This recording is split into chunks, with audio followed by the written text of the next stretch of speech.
From Pacifica, this is Democracy Now! You have to make a decision not to wait your turn. Dr. King was 25 years old in Montgomery. The Freedom Riders were 19 and 20 years old. The founders themselves were in their 20s and in their 30s. You have to make a decision not to wait your turn. Don't let anybody tell you you're going to be the leaders of tomorrow. Tomorrow is not promised. You must be the leaders of today. From anti-police brutality activist to White House special advisor on green jobs. Today, Van Jones joins us for the hour. Forced out of the White House by a right-wing smear campaign, Jones is the first former Obama administration official to release a book. It's called Rebuild the Dream, published on the anniversary of Dr. Martin Luther King's assassination. All that and more coming up.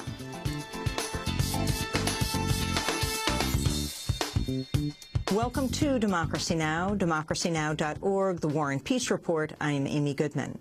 A gunman opened fire at a small Christian college in Oakland, California Monday, killing at least 7 people and wounding 3. It was the deadliest U.S. school shooting since the Virginia Tech massacre in 2007.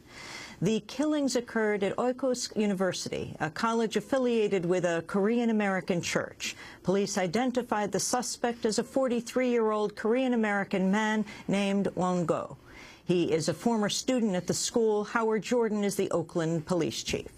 We don't know exactly how the sequence took place. We knew that when we got there, officers found several victims throughout the classroom, throughout the building. There were several people hiding in locked buildings, locked doors, behind desks. As you can imagine, very frightened, very scared. Some of them were injured, so we had to rescue them out. Eyewitnesses said the gunman entered a reception area of the college mid-morning and opened fire before walking into one of 2 classes in session and spraying the room with bullets. He stood up in the class and just started firing. Shot one guy in the chest, shot another person, and once you know, he just started firing like crazy. And then, and that's when people started getting. And that's when she came running out, I guess. But there was 2 more. There was also 2 dead bodies that came out as well too. So as time went on. President Obama took an unusual shot at conservative justices on the Supreme Court Monday, warning that a rejection of the Affordable Care Act would be an unprecedented step. Obama spoke about the court's review of the health care law at a joint news conference with the presidents of Canada and Mexico. Ultimately, I'm confident that the Supreme Court will not take what would be an unprecedented, extraordinary step of overturning a law that was passed by a strong majority of a democratically elected Congress. And I just remind conservative commentators that for years what we've heard is the biggest problem on the bench was judicial activism or a lack of judicial restraint, that an unelected group of people would somehow overturn a duly constituted and passed law.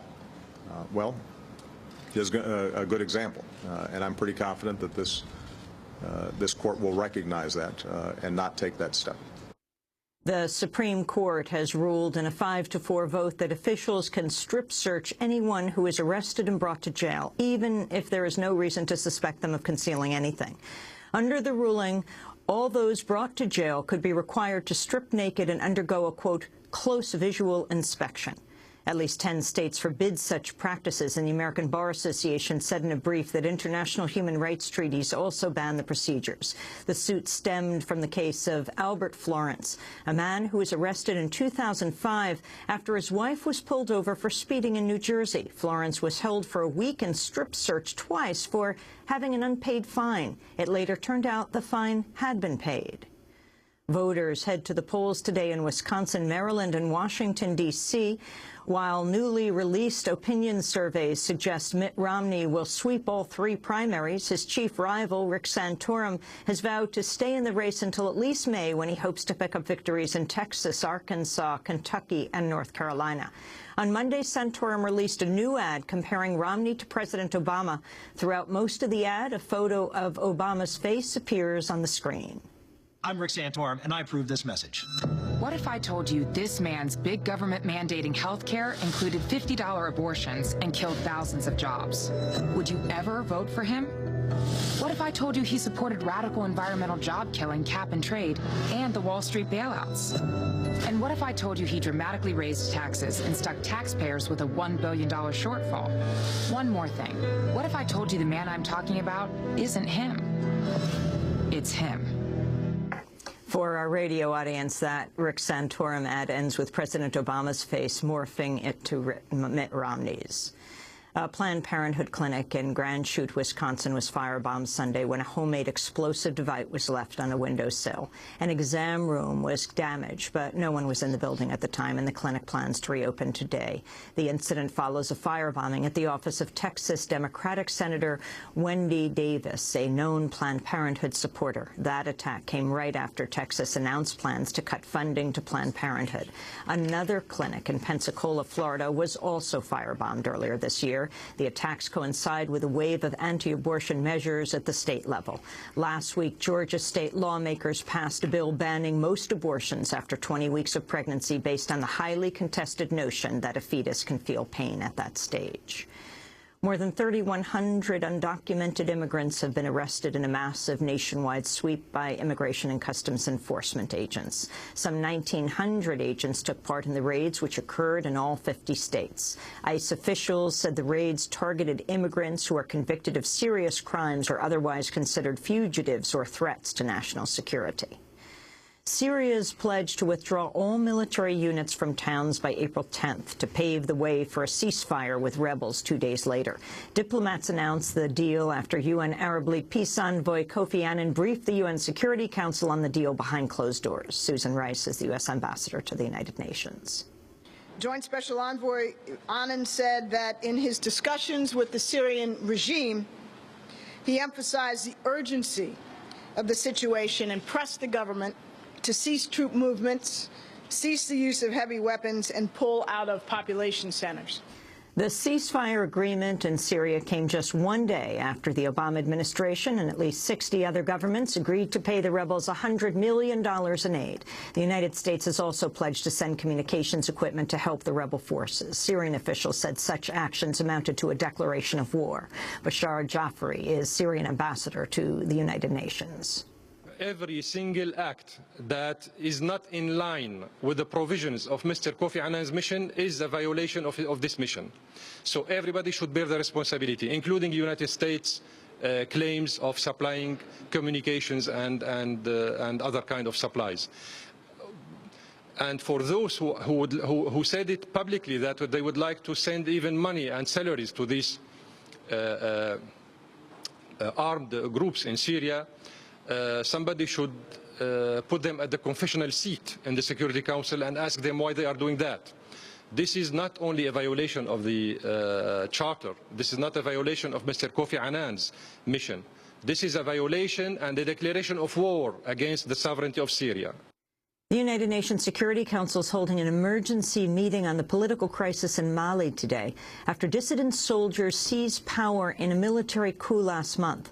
Tuareg rebels seized the ancient city of Timbuktu over the weekend, while the West African regional trade bloc has imposed tough diplomatic and financial sanctions against the military leaders. The Colombian rebel group FARC has released 10 police and military hostages that had been held captive for more than a decade. 4 soldiers and 6 policemen were released to a humanitarian group led by the International Committee of the Red Cross. Some say the release may indicate the FARC is moving toward negotiations with the Colombian government after 5 decades of fighting. Former Colombian Senator Piedad Córdoba helped coordinate the release of the hostages. We can say that we achieved this because we did it through dialogue, and we achieved it without a drop of blood being spilled, and we achieved it with respect and because we recognized one another. And above all, we achieve it through knowing that what Colombia wants is peace and no more spilling of blood. In international economic news, the unemployment rate in the Eurozone has reached 10.8%, the highest it's been since the introduction of the single currency in 1999. Spain has the highest rate of 23.6%. Visit democracynow.org for our web-only interview on the Spanish economic crisis with Spanish journalist Maria Carrion. In other economic news from Europe, about half of the homeowners in Ireland have joined a tax boycott called for by anti-austerity protesters. An estimated 800,000 homeowners refused to pay a new flat-rate $133 property tax by Saturday's deadline. Dozens of federal agents have raided a number of properties connected to Richard Lee, the most prominent advocate for the legalization and regulation of marijuana in California. The largest raid occurred at Oakland University, which offers courses in the growing and dispensing of medical marijuana. Agents also raided Lee's home, a medical marijuana dispensary run by Lee, a nearby cannabis museum, and the home of Todd McCormick, another longtime medical marijuana activist. In other news from the Bay Area, nearly 80 Occupy San Francisco activists were arrested after they took over an abandoned building owned by the Catholic Church. Activists said they were hoping to turn the building into a center for health services and education. The City Council in Denver, Colorado, is considering an ordinance that would ban unauthorized camping and effectively make it illegal for people to sleep on the streets. Critics say the proposal is an attempt to criminalize homelessness and target Occupy protesters. The ACLU has said the ban may be unconstitutional. The proposal appears to be part of a nationwide crackdown against the homeless. The National Law Center on Homelessness and Poverty found 16% of municipalities it surveyed have made it illegal to sleep in public places. And South Korea has refused to allow 3 senior Greenpeace staff members into the country. Greenpeace has been a vocal critic of South Korea's plans to double its reliance on nuclear power, building 13 more nuclear power plants to go with the 21 that already exist. And those are some of the headlines. This is Democracy Now!, democracynow.org, The War and Peace Report. I'm Amy Goodman.